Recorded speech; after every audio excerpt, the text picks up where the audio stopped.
fin de integrar definitivamente el Sistema Nacional de Generación, Distribución y Abastecimiento de Energía Eléctrica, y de que el pueblo mexicano sea el único dueño de la que se produce, hemos adquirido la Compañía Mexicana de Luz y Fuerza Motriz y sus filiales.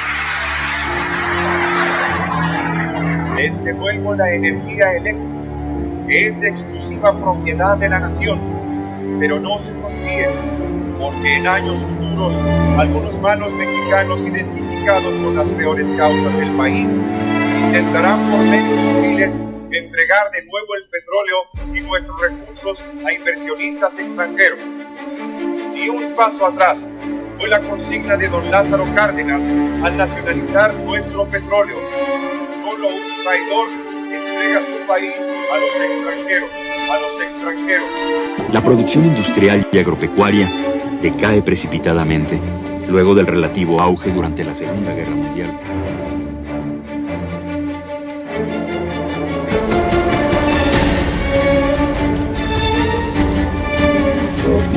Crece el desempleo. El petróleo sigue siendo el rey y el más cotizado de los recursos. Italia y Japón no han respondido a nuestra protesta. Peor aún, en un gesto de menosprecio que subraya el agravio y mide la arrogancia del agresor, la Cancillería alemana se rehusó a recibirlo. Pero no se limitó a esto la alevosía de los estados totalitarios.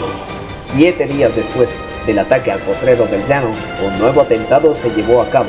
En la noche del miércoles 20, otro de nuestros barcos, el Faja de Oro, fue torpedeado y hundido frente al litoral norteamericano, en condiciones idénticas a las que se registraron en el caso anterior. Esta vez, también, tuvimos que deplorar la pérdida de un valeroso...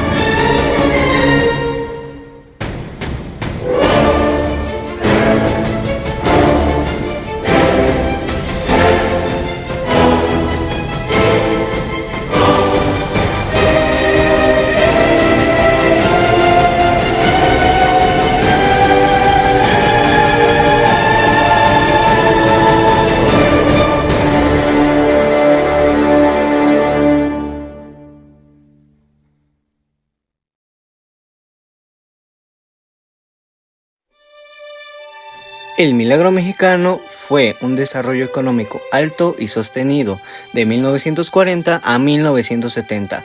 Este fue el resultado de un modelo económico conocido como desarrollo estabilizador, aplicado en México entre 1954 y 1970. Este modelo tenía como objetivo lograr una estabilidad económica que permitiera un desarrollo sostenible y continuado. Asimismo, se llevó a cabo durante las presidencias de Adolfo Ruiz Cortines del 52 al 58, Adolfo López Mateos del 58 al 64 y Gustavo Díaz Ordaz del 64 al 70.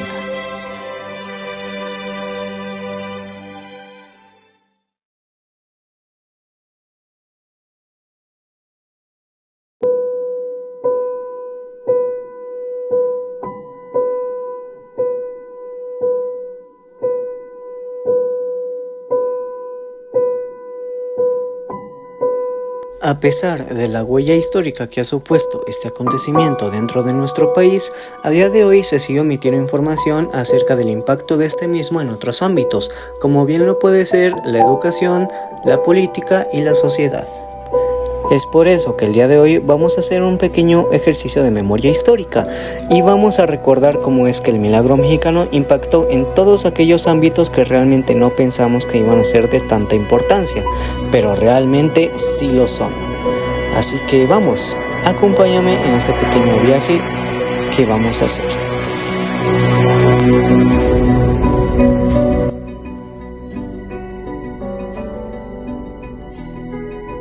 Pero a todo esto, ¿qué pasaba en la sociedad en la década de los 30, justo antes del milagro mexicano? Pues bien, para el 15 de mayo de 1930 se estaba realizando el quinto censo de población en México. Este mismo es reconocido como uno de los mejor planificados y ejecutados de nuestro país. Así como para el 18 de septiembre de esta misma década se estaba inaugurando la estación de radio XCW AM en la Ciudad de México. A nivel global, la Gran Depresión afectó a México en la década de los 30, no de la misma manera que otros países, pero claro que tuvo repercusiones, como en el caso de Estados Unidos, que redujo sus importaciones drásticamente afectando el comercio exterior de nuestro país. Aunque comenzó a ceder a mediados de la década, su legado perduró en la memoria colectiva del país. Además, a finales de la década se fundó el Instituto Politécnico Nacional, que tuvo impacto en la autonomía de las universidades y su aportación al avance tecnológico del país. Se nacionalizó el petróleo, lo cual ayudó a la industrialización del país, aunque se sabe que el petróleo siempre ha sido un arma de control hacia otras naciones. Además de que se detonó la Segunda Guerra Mundial.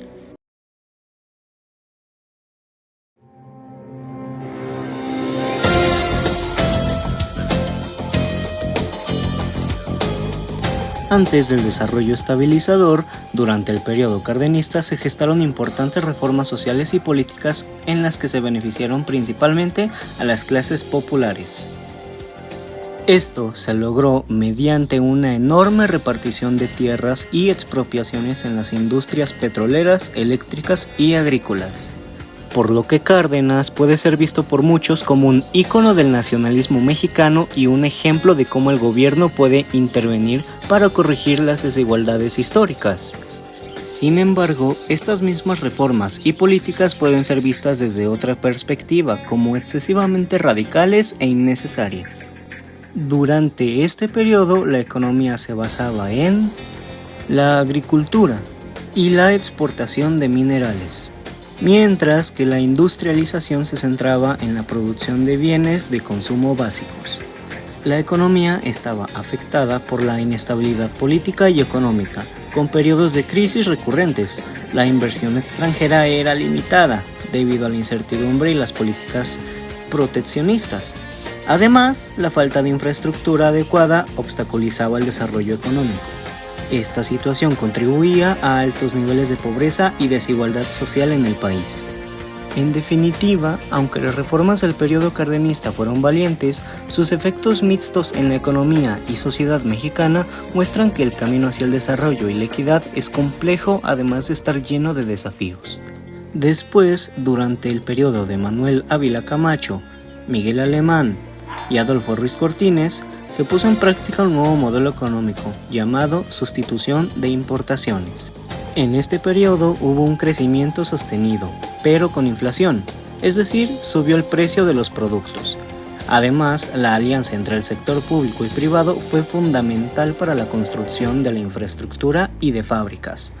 Con esta alianza, se creó la estrategia de economía mixta, donde tanto el gobierno como los empresarios producían mercancías con el propósito de industrializar al país. Este modelo económico fue de suma importancia, ya que sentó las bases para el futuro éxito del desarrollo estabilizador.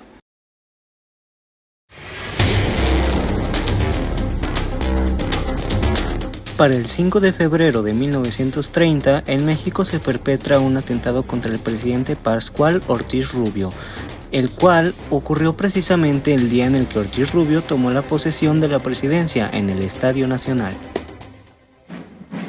Protesto guardar y hacer guardar la Constitución política de los Estados Unidos mexicanos y las leyes que de ella emanen, y desempeñar leal y patrióticamente el cargo de presidente de la República.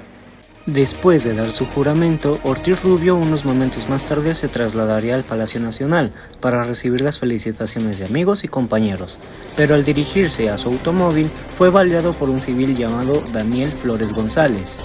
Inmediatamente es llevado al hospital junto con su familia, que también terminó afectada por este atentado. Sus heridas no fueron tan graves, pero se dice que no inició con el pie derecho su sexenio en la presidencia y que podría tener más percances en los próximos años. El presidente y su familia quedan muy afectados. Por fortuna, la cosa no es grave. Al año siguiente, se promulgó la primera Ley del Trabajo, la cual reguló prácticamente todos los aspectos principales del derecho laboral, los individuales, los colectivos, los administrativos y los procesales.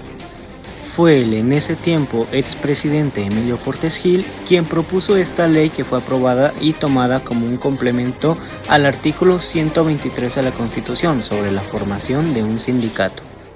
Con esto también se dictaba que las deudas familiares no podían ser mayores al sueldo que ganaban en sus trabajos en el lapso de un mes. Con esto los trabajadores tenían más cuidado con las decisiones que tomaban con respecto a su dinero.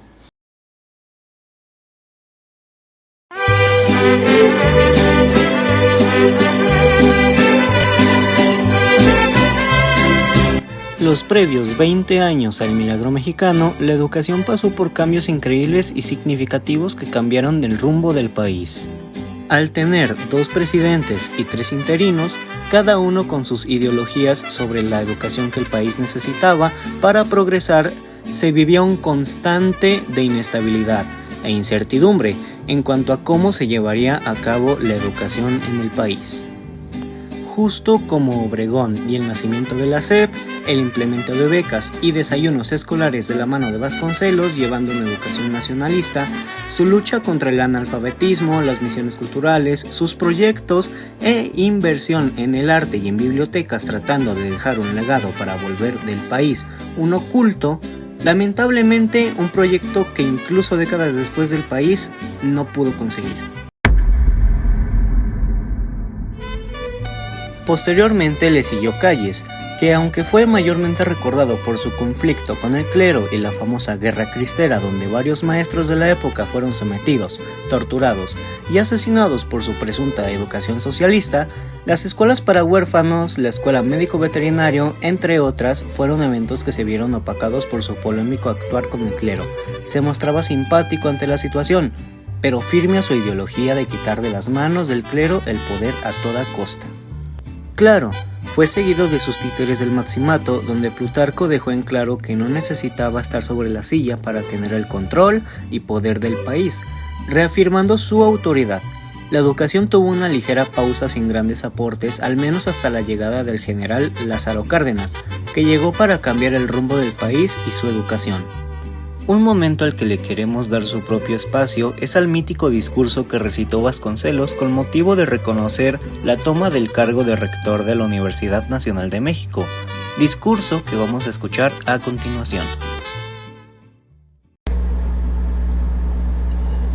Discurso con motivo de la toma de posesión del cargo de rector de la Universidad Nacional de México, 1920, José Vasconcelos. Llego con tristeza a este montón de ruinas de lo que antes fuera un ministerio que comenzaba a encauzar la educación pública por los senderos de la cultura moderna. La más estupenda de las ignorancias ha pasado por aquí, asolando y destruyendo, corrompiendo y deformando, hasta que por fin ya solo queda al frente de la educación nacional esta mezquina jefatura de departamento que ahora vengo a desempeñar.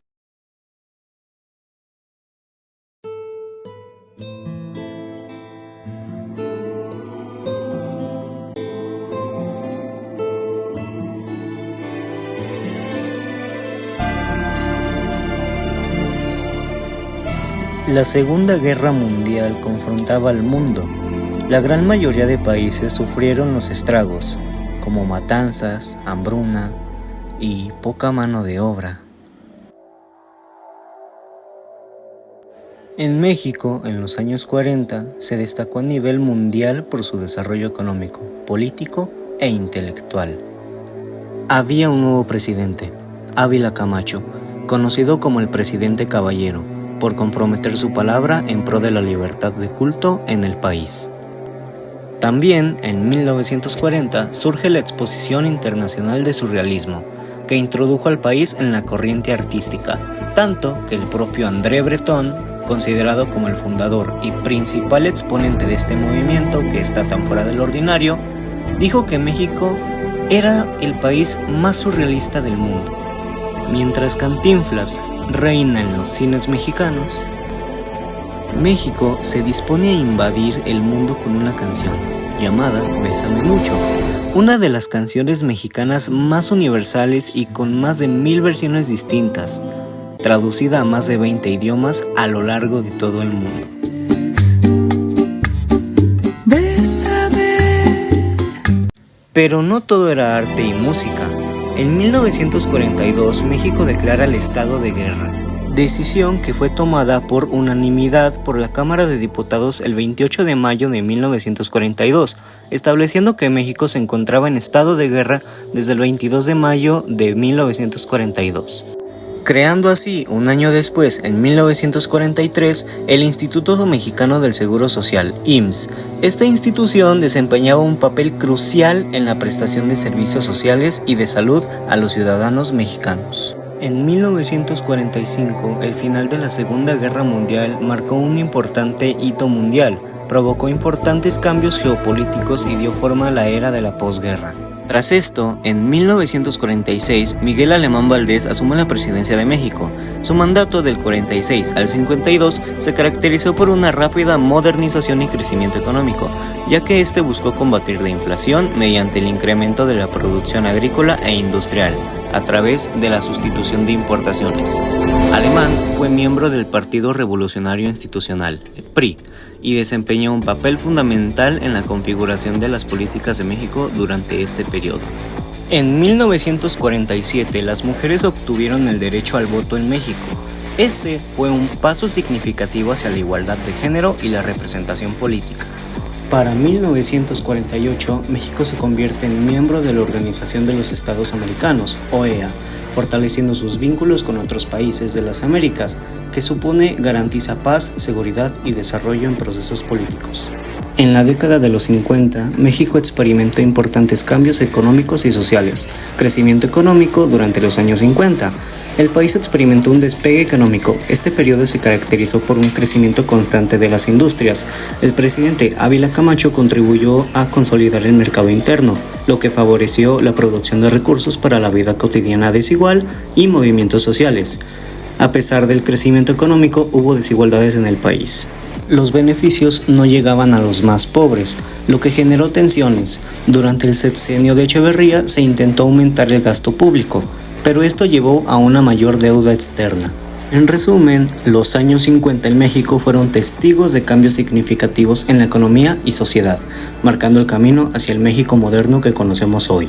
El decreto de ley que permitía a las mujeres votar y ser votadas finalmente se publicó en el Diario Oficial de la Federación el 17 de octubre de 1953. Y las mujeres en todo el país participaron por primera vez en las elecciones federales de 1955. En la década de los 60, México vivió una época trascendental. Las huelgas y pequeñas revueltas estaban a la orden del día, y la represión del gobierno era más fuerte que nunca.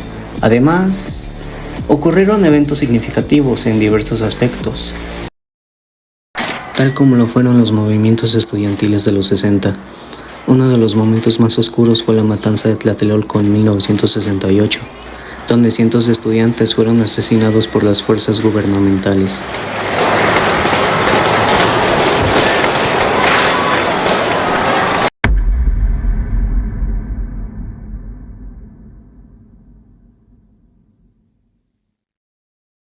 Después de eso, México fue sede de los Juegos Olímpicos en 1968.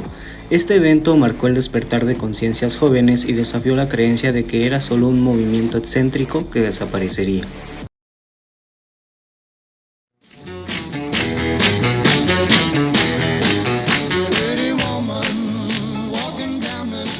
En cuanto a la cultura y los cambios sociales de esta década, nació el pop, la minifalda y el cine underground. También se introdujeron los trasplantes de órganos y el LCD, además de algo muy importante, la televisión a color. En este momento, y con tan solo hacer un chasquido de dedos, nuestra transmisión, que es de blanco y negro, como nos estamos viendo ahora, se va a transformar en color. Podremos saber entonces que la corbata de Lolo es rojo con azul, que su camisa es blanca, que la mía es celeste, y que, amén los técnicos, vaya a ser ese el color. Con mucha alegría, hagamos así, y pidámosle a Leodoro Achondo que dé inicio a nuestra transmisión.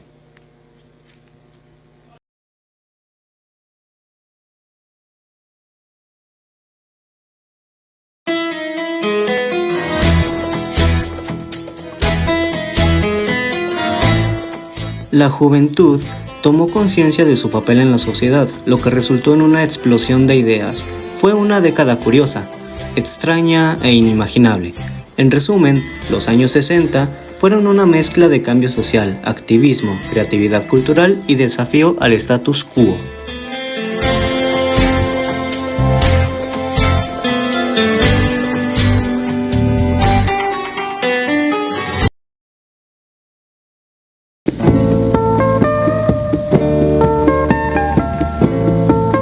Durante los gobiernos de Adolfo López Mateos y Gustavo Díaz Ordaz, se logró uno de los principales objetivos económicos post-revolución: avanzar en el desarrollo económico con estabilidad macroeconómica. Los años del desarrollo estabilizador se caracterizaron por un crecimiento económico sostenido de 6.6% anual con una inflación de 2.2%. Este logro es particularmente impresionante cuando se considera el contexto latinoamericano de la época, donde muchas naciones enfrentaban crisis económicas y políticas. Durante este periodo se puso en práctica un nuevo modelo económico llamado desarrollo estabilizador, creado por Antonio Ortiz Mena. Este modelo se caracterizó por un crecimiento sostenido con muy poca inflación. Se reforzó el proteccionismo, que no son nada más que medidas económicas que adoptó el gobierno para blindar la industria nacional frente a la industria extranjera. Y la economía mixta, que es una alianza entre el gobierno y empresas para producir y fomentar bienes de consumo a través de las fábricas y construcción de infraestructura. Este fue creada por el modelo económico sustitución de importaciones. El milagro mexicano supuso la transformación de nuestro país de exportador de materias primas a exportador de productos industrializados. Así se fomentó la industria interna y la sustitución de importaciones. Este cambio fue provocado por el inicio de la Segunda Guerra Mundial, ya que las potencias orientaron sus economías a la guerra, y México aprovechó esta coyuntura para industrializarse e implantar el modelo de sustitución de importaciones. Durante este periodo se desarrollaron principalmente 7 sectores. Estos fueron asistencia técnica, plantas cementeras, producción de fertilizantes, sector textil, sector energético, producción de azúcar e industria petrolera. Esto fue la base de la economía mexicana, ya que en su momento empezaron a diversificar la economía nacional y trajeron empleos. Aunque considero importante mencionar que, aunque estas industrias fueron en gran parte privadas, recibieron apoyo significativo de instituciones públicas, como la Nacional Financiera. El desarrollo estabilizador se promocionó como el paso de México de un país subdesarrollado a desarrollado, pero las disparidades en los niveles de vida y la productividad persistieron, surgiendo que los beneficios del crecimiento no se distribuyeron equitativamente. La crisis económica que puso fin al milagro mexicano fue en parte provocada por la clase privilegiada, que, mientras impulsaba el crecimiento, absorbía recursos vorazmente. Esta dinámica pronto generó dificultades para mantener el mismo nivel de crecimiento económico y excedente. Con lo antes mencionado nos podemos dar cuenta de que mientras el desarrollo estabilizador fue un periodo de logros impresionantes y un símbolo de lo que México podía alcanzar, también es un recordatorio de los límites de los modelos de desarrollo que no abordan de manera equitativa las necesidades de toda la población. La historia de este periodo es una mezcla de orgullo por los logros alcanzados y de decepción por las oportunidades perdidas para una transformación más duradera.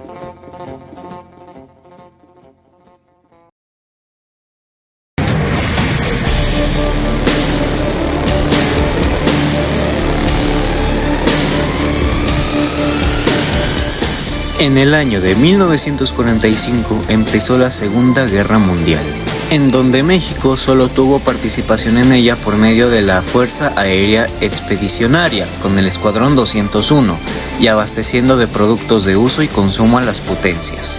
Este escuadrón condujo 96 misiones de combate apoyando a las fuerzas terrestres aliadas. Algunos de los países aliados fueron Alemania, Italia y Japón. Mientras que en la contraparte estaban Gran Bretaña, Estados Unidos y la Unión Soviética. Tal vez México no tuvo una participación muy adentrada en esta Segunda Guerra Mundial, pero sus potencias aéreas fueron de gran ayuda. Tal vez México no tuvo una participación muy adentrada en esta Segunda Guerra Mundial, pero sus potencias aéreas fueron de gran ayuda. Para el 27 de diciembre de 1950, la Cámara de Diputados aprueba la ley que concede al presidente facultades para regular las actividades industriales y comerciales, dando así un paso para reorganizarlas y que tuvieran una mejor producción en los años próximos. Un acontecimiento que tiene mucha relevancia en la política del milagro mexicano es que en 1953 se reconoce el derecho al sufragio femenino gracias a la organización y participación de las mujeres en foros feministas demandando derechos ciudadanos, en donde más de 20,000 mujeres se reunieron para pelear su derecho al voto. Este avance no se realizó hasta 20 años después, ya que las mujeres no tenían voz en casa, sino su marido o padre, según fuera el caso. Ellos eran los que decidían por toda la familia. Gracias a esto, las mujeres comienzan a tener más importancia en las calles y su voz es escuchada en diferentes situaciones. Un suceso importante y más que nada para los campesinos fue el decreto presidencial en agosto de 1954, que se prohíbe la perforación de nuevos pozos y la extracción de aguas del subsuelo en la Ciudad de México para evitar su hundimiento. En el año de 1955 hubo una campaña para erradicar el paludismo. ¿Pero qué es el paludismo? Pues bien, es una enfermedad causada por un parásito, el Plasmodium, el cual es transmitido por la picadura de un mosquito infectado, algo parecido a lo que hoy conocemos como dengue. Cabe mencionar que el 2 de diciembre de 1969 el presidente Gustavo Díaz Ordaz inaugura la fábrica de billetes del Banco de México, junto con su secretario de Hacienda, Antonio Ortiz Mena, el cual dijo: con la inauguración de la fábrica se cumple un objetivo más de la Constitución de 1917, que en su artículo 28 establece la emisión de billetes por un solo banco controlado por el gobierno. La facultad había sido ejercida por el Banco de México desde 1925, pero no en cuanto a la producción misma del billete, puesto que eran manufacturados en el extranjero.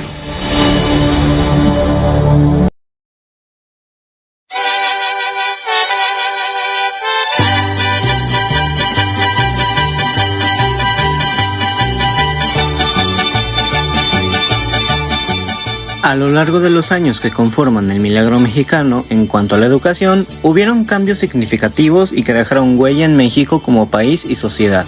Este periodo estuvo marcado por 6 presidentes. Lázaro Cárdenas fue uno de los más emblemáticos al ser incluso a día de hoy visto como el mejor presidente que México ha tenido. La educación impartida por el Estado debía ser socialista, excluir toda doctrina religiosa y combatir el fanatismo mediante la inculcación de un concepto racional y exacto del universo y de la vida social. Esa era la idea que se llevaba a cabo durante el mandato de Lázaro, consciente de que no bastaba imitar modelos educativos extranjeros, sino adaptarla a la sociedad mexicana, así como lo intentó con la educación ejecutada en la URSS, ahora llevada a cabo en México. El sector educativo dio un viraje casi total, por considerarse que la situación de efervescencia social estaba muy agudizada y era necesario conciliar lo más posible. Los intereses de los sectores que hubieran resultado afectados con las medidas puestas en práctica en el sexenio anterior era la idea de Manuel Ávila Camacho en cuanto a educación, robustecer la unidad nacional y preparar moralmente a la niñez y juventud. Al menos esa era la idea que vendía, dando beneficios a los jóvenes que la apoyaban a cambio de usarlos como herramientas de control y represión de masas en el cultivo de nuestras tradiciones y de valores esenciales mexicanos, para cuya eficacia es indispensable la colaboración de la iniciativa privada, que expidió la Ley Orgánica de la Educación Pública el 6 de enero de 1942, inspirado en el criterio presidencial anteriormente citado.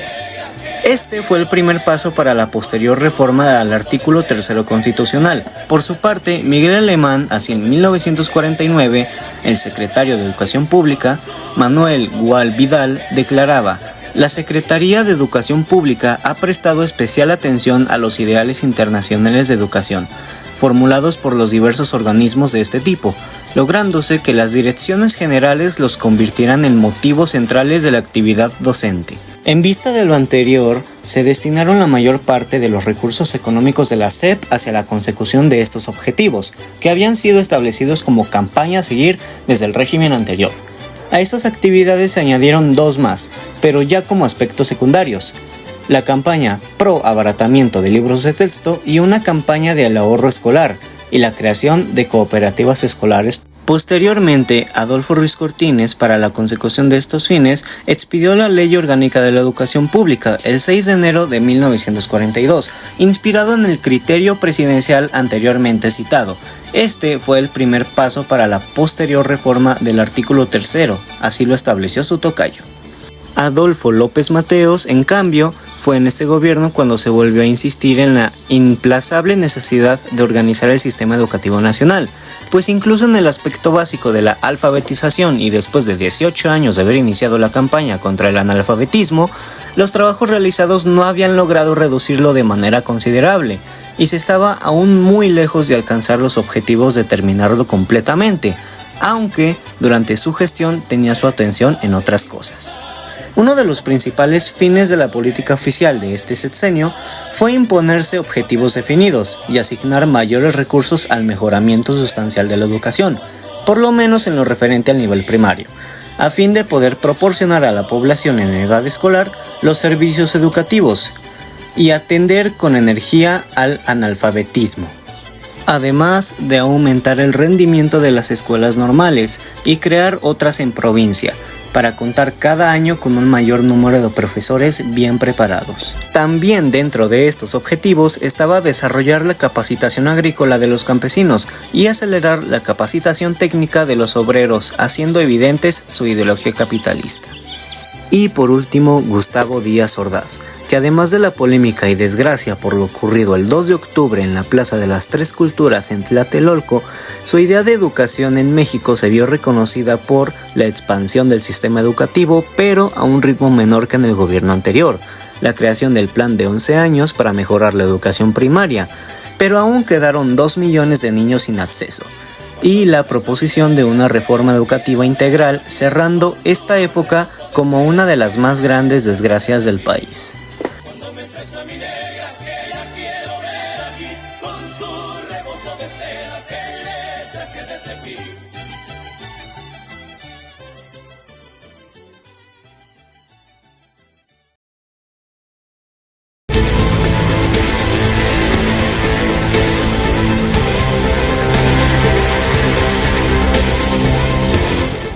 ¿Qué pasaba en la sociedad después del milagro mexicano?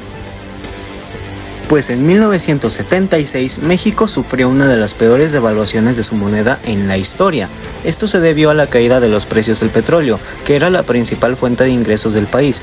La devaluación tuvo un impacto significativo en la economía mexicana y en la vida de la población. Otros acontecimientos que se dieron durante esta década fueron la llegada de la presidencia de Luis Echeverría en 1970 y López Portillo en 1976. Además, los medios de transporte se veían favorecidos con la inauguración del metro de la Ciudad de México en el 71 y el sistema de transporte colectivo Metrobús en el 77, presentándolos como una manera más rápida y segura de traslado para las personas, aunque actualmente no sabemos si estas características se sigan manteniendo. Como también la entrada en vigor de la Ley de Asociación para la Planificación Familiar, el 1 de enero del 79, que si analizamos el aumento poblacional de México, nos podremos dar cuenta que entró en vigor esta ley, para frenar los nacimientos que en esta década estaban aumentando descontroladamente.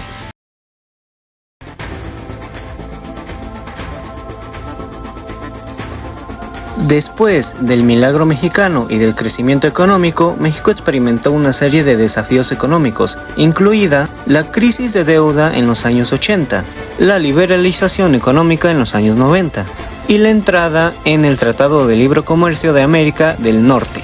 Estos cambios trajeron consigo tanto oportunidades como desafíos para la economía mexicana, marcando una evolución significativa en su trayectoria económica.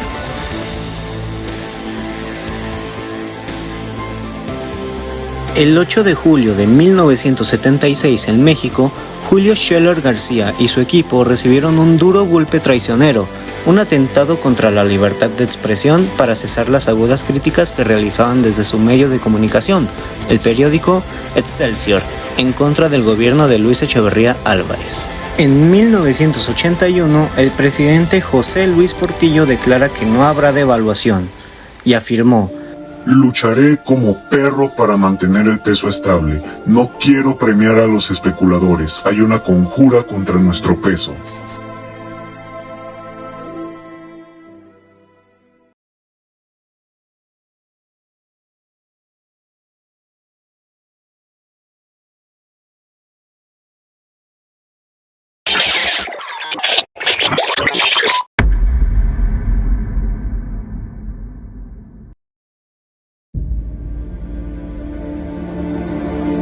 La igualdad de oportunidades y el bienestar son principios básicos de sociedad que aspiran a ser justas. Un cuestionamiento complejo y difícil es definir qué elementos contribuyen a lograr estos principios. Sin duda, la educación es uno de los más notables.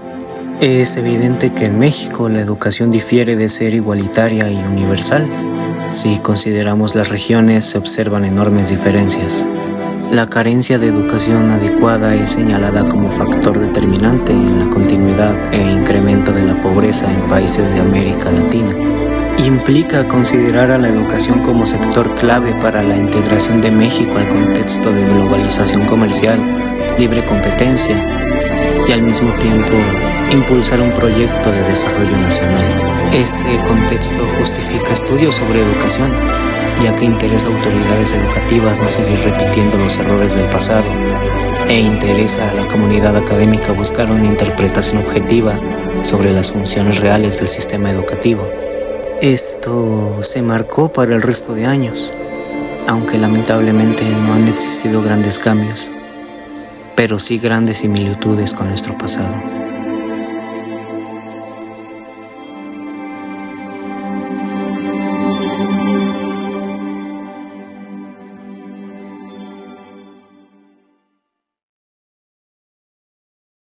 Yo quedé precisamente allí, abajo de esa asta, que no me pude levantar, las piernas se me doblaban. Y un muchacho, más o menos como de tu edad, más o menos, se acerca y me dice, maestro, vámonos, porque si lo ven lo matan. Y el muchacho se puso adelante de mí y una maldita bala le atraviesa la cabeza. No sé si el balazo venía de allá o venía de aquí, no me di cuenta, o de allá. El hecho es que aquí cayó, aquí.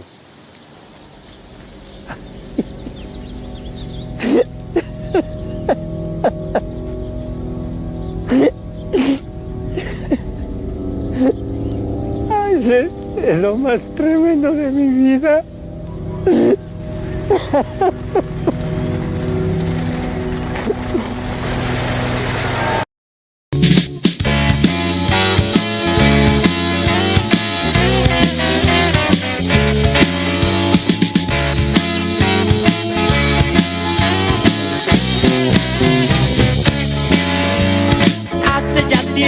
Que a historia pasó, la gente no lo puede olvidar.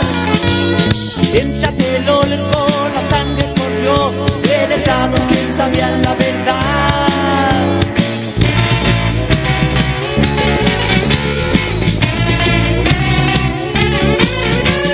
Esa injusticia al país sacudió, pero nadie lo pudo evitar.